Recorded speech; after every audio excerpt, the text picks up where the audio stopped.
Jorge Aljovín, ya le digo, consultor, analista electoral, constitucional y parlamentario.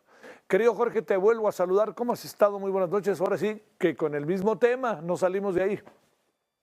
Mi querido Javier, qué gusto saludarte. Y efectivamente, en torno a este tema, te diré lo siguiente. Me parece que la decisión adoptada por parte del Instituto Nacional Electoral, desde el punto de vista legal, se apega a la normatividad y también respeta los precedentes del tribunal. Pero también déjame decirte que esta es una oportunidad perdida también por el INE para dar un mensaje de cero tolerancia a candidaturas que pudieran probablemente estar vinculadas con el crimen organizado o no cumplir con requisitos de elegibilidad. Déjame explicarte un poco este panorama.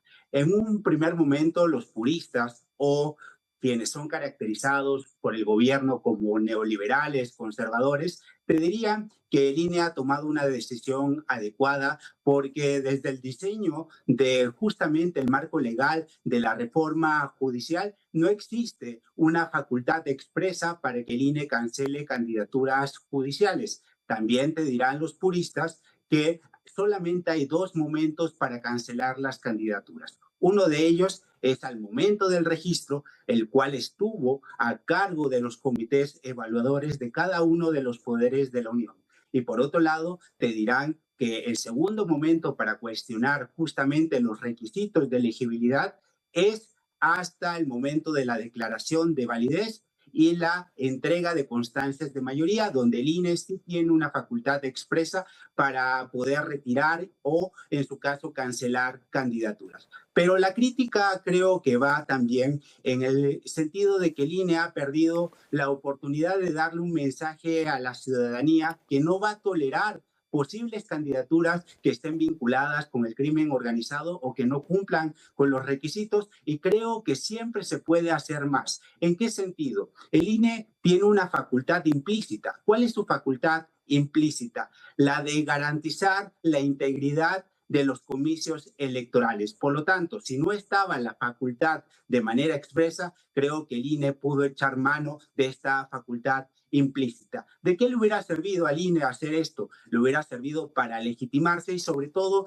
mostrar una voluntad de cero tolerancia a la impunidad. Sobre todo habrá que decir que cuando no ha habido marco legal existente, el INE ha tomado criterios progresistas, por ejemplo, en los temas de paridad de género, donde hasta hace algunos años la legislación era absolutamente inexistente y apostaron por la paridad total. Cuando era Instituto Federal Electoral en el año 2006, cuando no había un marco legal para bajar estos promocionales del Consejo Coordinador Empresarial que el entonces candidato López Obrador consideraba que afectaban a su candidatura, se creó justamente el procedimiento especial sancionador. Por lo tanto, creo que es una crítica que pudiéramos hacerle al INE, que no solamente debería sustentarse en los formalismos jurídicos, porque equivaldría tanto que estuviéramos viendo a alguien cometiendo un delito, pero que finalmente no lo podemos juzgar porque no existe una atribución legal expresa. Me parece que en estos tiempos justamente la labor del intérprete constitucional es ir más allá de las propias normas y dar y garantizar a los ciudadanos de que esta elección judicial va a ser limpia, transparente y de cero tolerancia a aquellas personas que estén vinculadas con el crimen organizado, mi querido Javier. A ver, como sabes, esto tiene muchas vertientes. A ver, una de ellas es esta. ¿De quién es la responsabilidad de la selección y quién debe de asumir la responsabilidad de la selección que se hizo? ¿Quién debería hacerlo? ¿De quién es el error? Diremos que es del Senado de la República, de nuestro senador bellaco, José Gerardo Rodolfo Fernández Noroña, y de, en general, el propio Poder Legislativo, del cual podemos esperar muy poco, pero creo que en esta ocasión también tenemos mucha esperanza también en el Instituto Nacional Electoral, pero lamentablemente tampoco ha actuado a la altura. Sobre todo, Javier, hablo en estos términos porque una de las críticas que siempre hace el gobierno federal es que justamente los consejeros ganan una cantidad exorbitante de dinero y que no trabajan para el bien de la ciudadanía. Con independencia de que no tuviera la facultad expresa, Creo que pudo el INE hacer algo más y sobre todo dar un testimonio a la ciudadanía que aun cuando el Tribunal Electoral pudiera revocar esta decisión, que le dijera que no tiene una facultad expresa, el INE pues hubiera lavado la cara y hubiera dicho, pues me he pronunciado y a pesar de todo ello, quienes no me han dejado han sido justamente el Tribunal Electoral y la falta de actividad por parte del Poder Legislativo. Creo que en ese contexto deberíamos de criticar esta decisión y efectivamente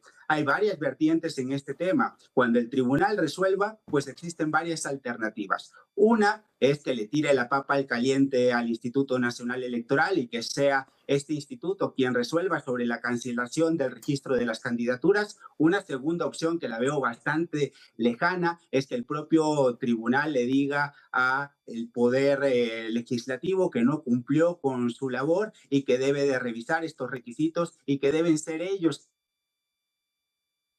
Que deben ser ellos. Oye, está bueno esto. A ver, espérame. Ahí estamos. Nos quedamos, Jorge, que deben ser ellos. Ahí nos quedamos. Adelante.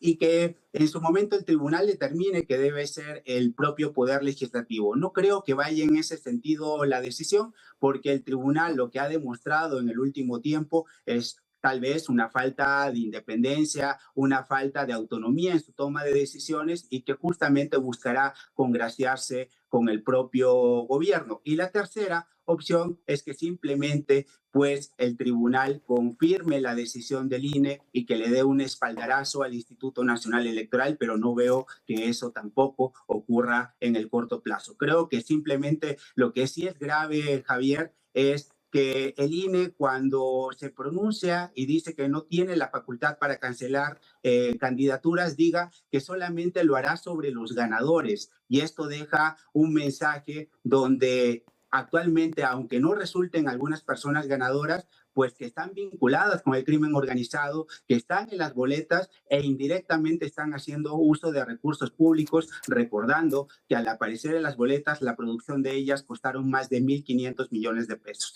A ver, déjame para cerrar, Jorge, platicando con las consejeras, digamos, la decisión que tomaran, si tomaran esta decisión, estarían violando la ley y no está en sus atribuciones.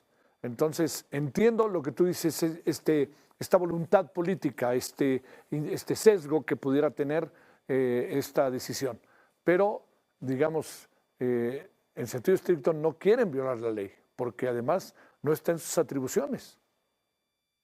Efectivamente, Javier, no está en sus atribuciones el diseño de la propia reforma constitucional en materia de la elección judicial, no les dio esta atribución expresa, pero cabría preguntarnos también lo siguiente, mi querido Javier, ¿el interés de unos pocos vale sobre el interés de los demás? Esto es, de la integridad del proceso electoral.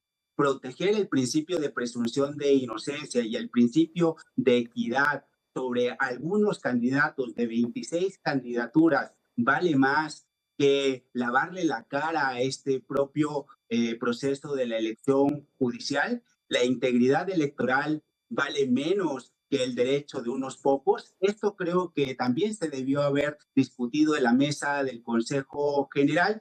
Estoy de acuerdo con lo que dicen las consejeras electorales en principio, pero creo que del INE podemos esperar mucho más, no anteponer formalismos jurídicos, porque, como te lo decía hace un momento, Javier, eso sí lo podemos esperar del Poder Legislativo, que es inexperto, errático, que tiene senadores que no tienen un profundo conocimiento del ordenamiento jurídico, pero me parece que en el caso del INE pudimos haber hecho más y esto nos revela también que es una reforma incompleta y que tendrá que ser revisada de cara al 2027, donde se renueva la otra mitad del Poder Judicial y hay que decirlo con todas sus letras. El antiguo sistema era tan malo como este, pero si le pudiéramos ver algo positivo a la actual reforma judicial es que estamos discutiendo en estos espacios la posibilidad de cancelar candidaturas. anteriormente eran solapados por el Consejo de la Judicatura, y me parece que cuando no vemos cosas positivas en la reforma judicial, y que creo que está mal hecha y que está con su gran problema es justamente la improvisación, creo que este es uno de los pocos aspectos positivos que se tiene, porque estamos discutiendo sobre los requisitos de elegibilidad y nunca más va a solapar ese elefante blanco que era el Consejo de la Judicatura a jueces, magistrados y ministros de la Corte que durante años fueron corruptos. Te mando un gran saludo, Jorge Alcover. Muchas gracias y muy buenas noches. Muy buenas noches, mi querido Javier. Gracias. Todo un tema ese de enorme controversia, porque le digo, lo que nos dice Jorge nos abre una vertiente muy interesante también, ¿no? ¿Cuál es el papel del Instituto Nacional Electoral? Pero por otra parte también le digo, hablando con el instituto, mire, cuando esto llegue al tribunal, presumo que la votación será 3-2 y que le dirán al instituto. Usted se imagina este tribunal electoral diciéndole al señor Fernández Noroña y al señor Gutiérrez Mier, diciéndoles, ustedes revisen y ustedes tienen que hacerlo. ¿Usted lo ve? Yo no lo veo, ¿no? A pesar de lo que dice la ley.